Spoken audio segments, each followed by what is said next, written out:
Inaabangan sa ika-6 na araw ng impeachment trial ni Vice President Sara Duterte ang oral arguments kung ipapasabina o hindi ang tax records ng bise at kanyang mister. Kaugnay niyan, magbabalita si Mobile Journal, Merrimon Reyes.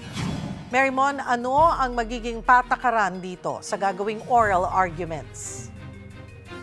Cheryl, ngayong araw walang ipepresentang testigo, more on oral arguments talaga ang nakaschedule para ngayong araw kung saan pag-uusapan ng senator judges, lalong-lalo ng defense at ng prosecution panel, itong nais ipasabina na BIR records at bank records ni Vice President Sara Duterte pati ng kanyang asawa na si Attorney Scarpio, maging ipinapasabina rin na bank records at Anti-Money Laundering Council records. Ang mangyayari mamaya simula 2:00 ng hapon, magkakaroon muna ng pagpe-present ng main position ang prosecution pati ang defense. Meron silang 15 minutes para dito. Pagkatapos yan, bawat panig may pagkakataon ding magrebat sa mga argumento ng kabila, tig 10 minuto naman ang ilalaan dyan. Pagkatapos ng presentasyon ng dalawang panig kung dapat ba o hindi dapat silipin itong mga dokumento, magsasagawa naman ng caucus ang mga senator judge. Ang mangyayari dito, mag-i-issue sila ng ruling pero kung sakaling hindi sila magkakaroon ng agreement agad-agad, magkakaroon naman ng debate dito sa mga senator judge. Ang nasabi ni Presiding Officer Senator Chis Escudero,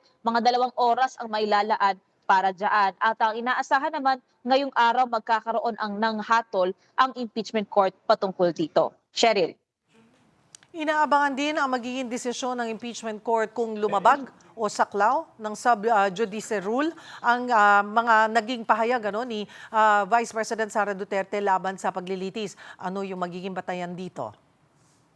Cheryl, ito kasi yung sub-judice rule. Ito yung nagbabawal sa pagsasabi, pagbibigay ng komento o ng remarks na maaaring maimpluwensyahan ang publiko. Kumbaga magkakaroon na paunang isip na meron na agad guilty o kaya may inosente kahit wala pa talagang hatol dahil ongoing pa yung judicial proceedings. Ang nasabi dito ni impeachment court spokesperson attorney Reggie Tongkol, nakadepende raw sa impeachment court kung mapagdidesisyonan nilang pasok dito at may nalabag doon nga sa rule ng korte itong si VP Sara Duterte. Kadalasan naman din daw kasi sa pamamagitan ng isang motion na iaangat sa korte yung usapin na ito na manggagaling either sa prosecution o sa defense basta sa mga partidong concerned. Polisiya rin kasi ng impeachment court na hindi nila pangungunahan yung paghahatol o kaya naman yung pagbababa ng consequence o ng parusa. Pero ayon din sa rules, maaaring ma-cite for contempt ang mga individual na hindi susunod dito sa sub-judice rule o kaya naman may option din daw ang korte. For example, yung pagbibigay o pag-i-issue ng admonition o kaya naman warning sa lalabag dito. Cheryl. Ano pa ang mga aabangan sa trial ngayong araw?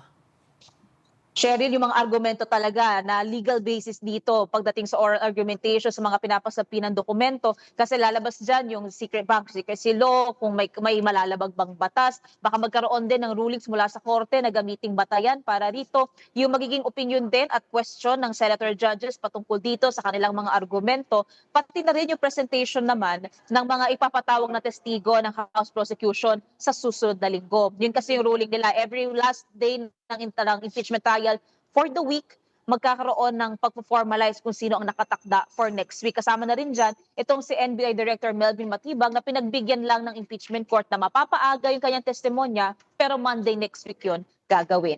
Cheryl. Maraming salamat, Mobile Journal, Merrimon Reyes.